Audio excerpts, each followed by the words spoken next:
Question 1. What is the main feature of ransomware? A. It appears as a legitimate program. B. It steals confidential data from the system. C. It encrypts files and asks for a ransom to decrypt them. D. It quickly spreads throughout the network. Correct answer. C. It encrypts files and asks for a ransom to decrypt them. Ransomware is a type of malicious software designed to encrypt a user's files or lock them out of their system, making the data inaccessible until a ransom is paid. It works by encrypting important files, and the attacker demands payment in exchange for the decryption key, with the intention of restoring the files to their original state. Question 2. Which network topology offers the highest level of redundancy and fault tolerance? A. Bus topology. B. Star topology. C. Ring topology. D. Mesh topology. Correct answer. D. Mesh topology. Mesh topology is a network configuration where each device is directly connected to every other device, ensuring multiple paths for data transmission. This provides high redundancy, as if one connection fails, the network can still function by using other available connections. Question 3. Which encryption algorithm is specifically designed for use in resource-limited environments like IoT devices? A. RSA. B. AES. C. ECC. D. Blowfish. Correct answer. C. ECC. ECC, elliptic curve cryptography, is an encryption algorithm designed to provide strong encryption with relatively small key sizes, making it ideal for resource-limited environments like IoT devices. It uses elliptic curves to offer the same level of security as other algorithms like RSA, but with much smaller key sizes, which reduces computational overhead and power consumption. Question 4. What is the main role of the data link layer in the OSI model? A. Logical addressing. B. Error detection and correction. C. Routing and forwarding. D. Segmentation and reassembly. Correct answer. B. Error detection and correction. The data link layer is responsible for establishing a reliable link between two directly connected devices by detecting and correcting errors that may occur during transmission. It achieves this by adding control information to the data frame, enabling error detection mechanisms such as checksums or cyclic redundancy checks. This ensures that the data transmitted across the physical medium is accurate before it is passed to higher layers for further processing. Question 5. Among the provided options, which is an example of a preventive security control? A. Intrusion detection system. B. Antivirus software. C. Security awareness training. D. Access control lists. Correct answer. D. Access control lists. Access control lists are preventive security measures that restrict access to resources by defining permissions for users and systems. By specifying who can interact with data or systems, ACLs proactively block unauthorized attempts, effectively minimizing security risks and safeguarding sensitive information. Question 6. Which type of network topology connects all nodes using a single continuous cable? A. Bus topology. B. Star topology. C. Ring topology. D. Mesh topology. Correct answer, A. Bus topology.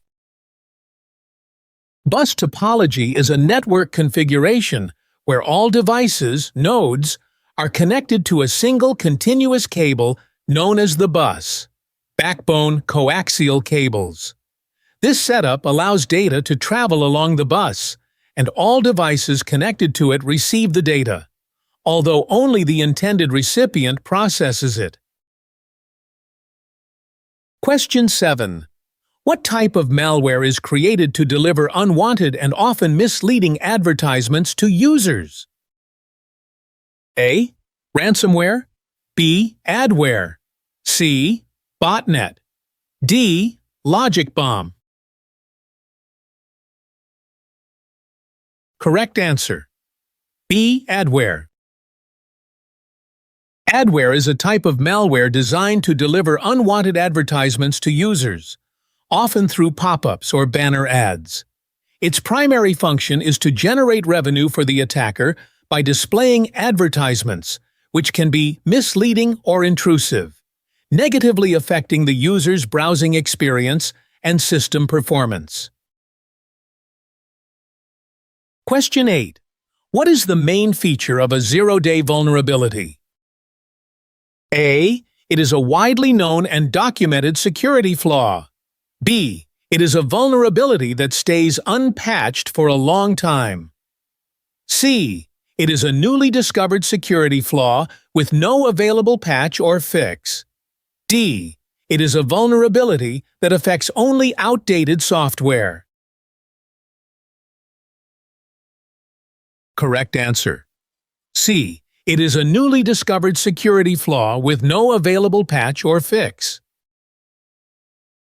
A zero-day vulnerability refers to a newly discovered security flaw in software or hardware that has no available patch or fix at the time it is discovered.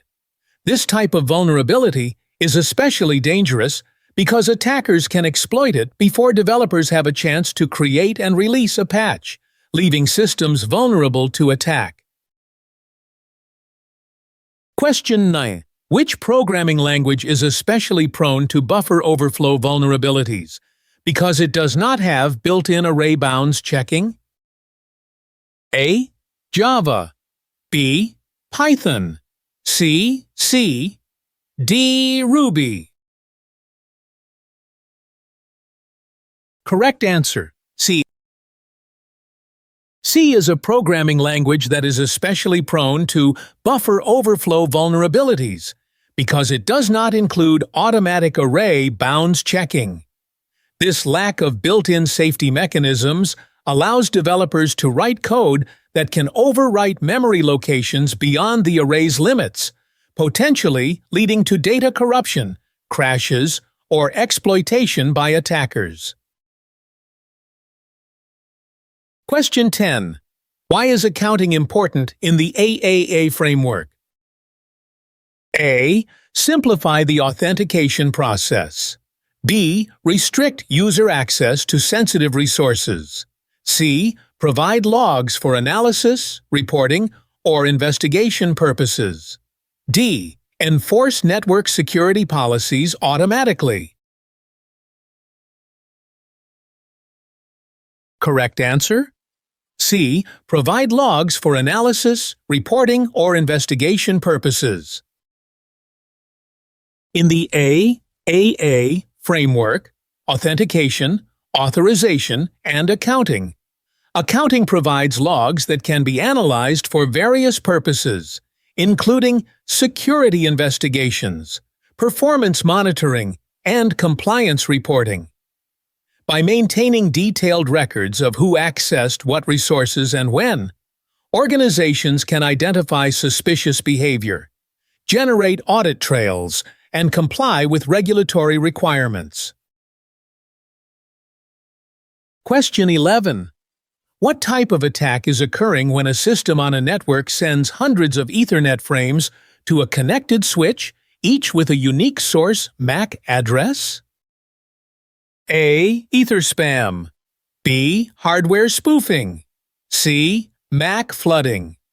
D. MAC hashing. Correct answer, C. MAC flooding. In a MAC flooding attack, the attacker sends numerous Ethernet frames to a network switch, each with a unique source MAC address. The aim is to overload the switch's MAC address table, which maps MAC addresses to specific ports. When the table becomes full, the switch can no longer make precise forwarding decisions, causing it to broadcast traffic to all ports. This can enable attackers to intercept or manipulate the traffic. Question 2. What is most likely the cause when a computer repeatedly becomes infected despite not having a virus, with the issue seeming to reappear after it is fixed? A. Logic bomb. B. Trojan horse. C. Worms. D. Polymorphic bomb. Correct answer, C. Worms. Worms are a type of malware that replicate and spread across networks without the need for a host program.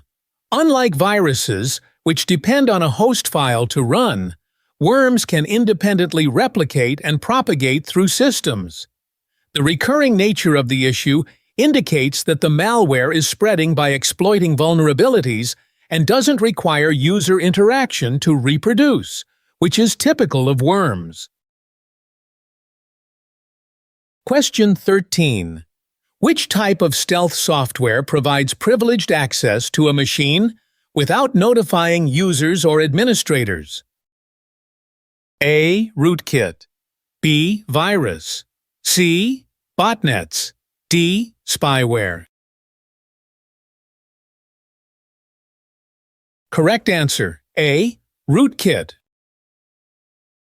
A rootkit is a form of stealth software that enables an attacker to gain privileged access to a system without notifying the user or administrators.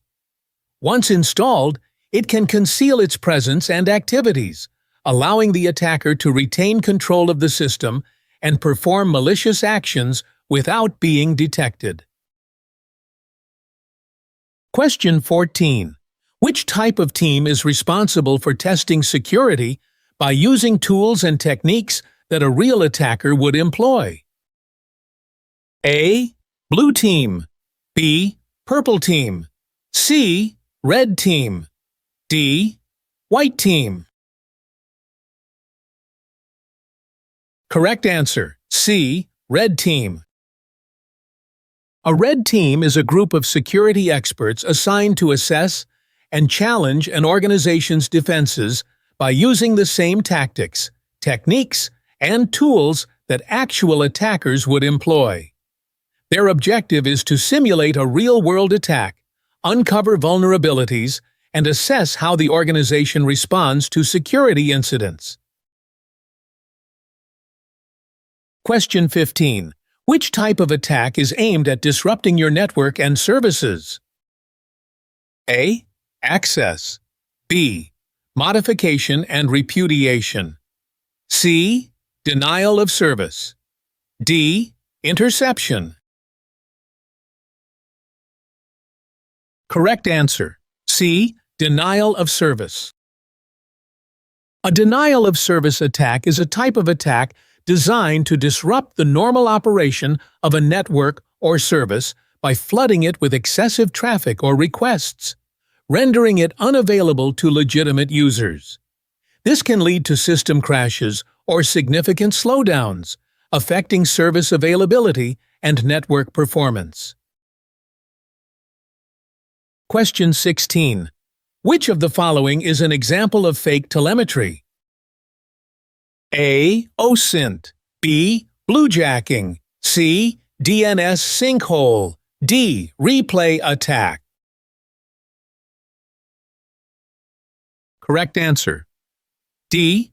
Replay attack. A replay attack is a type of fraudulent remote attack where valid data is intercepted and then retransmitted to gain unauthorized access or carry out malicious activities. The attacker essentially replays the captured data to deceive the system into accepting it as legitimate. This method allows the attacker to bypass authentication or authorization mechanisms without needing to crack passwords or encryption. Question 17. What is STIX? A. A database for vulnerabilities. B. A standardized language for describing cyber threat data. C. A U.S. government program for real-time cyber threat indicator sharing. D. A method for transmitting cyber threat data. Correct answer. B. A standardized language for describing cyber threat data. STIX, Structured Threat Information Expression, is a standardized language designed for representing and sharing cyber threat intelligence. It offers a structured format to describe different aspects of cyber threats, including attack patterns, indicators of compromise, threat actors and tactics, techniques, and procedures. Question 18. Which remote administration tool is commonly used by attackers to gain control of Windows-based systems in a backdoor attack? A. Back orifice. B. Dictionary. C. Man in the middle. D. Brute force. Correct answer. A. Back orifice. Back orifice is a remote administration tool exploited by attackers to gain unauthorized control over Windows-based systems through backdoor attacks. This tool enables attackers to carry out a range of malicious actions, including accessing files, recording keystrokes, and capturing screenshots, all without the user's awareness. Question 19. Which type of virus modifies and alters other programs and databases? A. Phage. B. Companion. C. Macro. D. Armored. Correct answer. A. Phage. A phage virus is a type of virus that infects and modifies other programs and databases by injecting its own code into them. It is designed to replicate and spread by attaching to executable files or databases, altering their original functionality, and potentially causing harm or disruption. Question 20. In penetration testing, passive reconnaissance involves collecting information about the target system using non-intrusive tools and methods, like pinging, port scanning, or OS fingerprinting. A. True. B. False. Correct answer. B. False. Passive reconnaissance is the process of collecting information about a target system without engaging directly or being detected, usually through public databases, OSINT tools, and publicly accessible resources such as websites and social media. In contrast, active reconnaissance involves techniques like pinging, port scanning, and OS fingerprinting, which actively probe the target and can be detected by security systems. How many questions did you get right? Leave a comment below. Thank you for watching.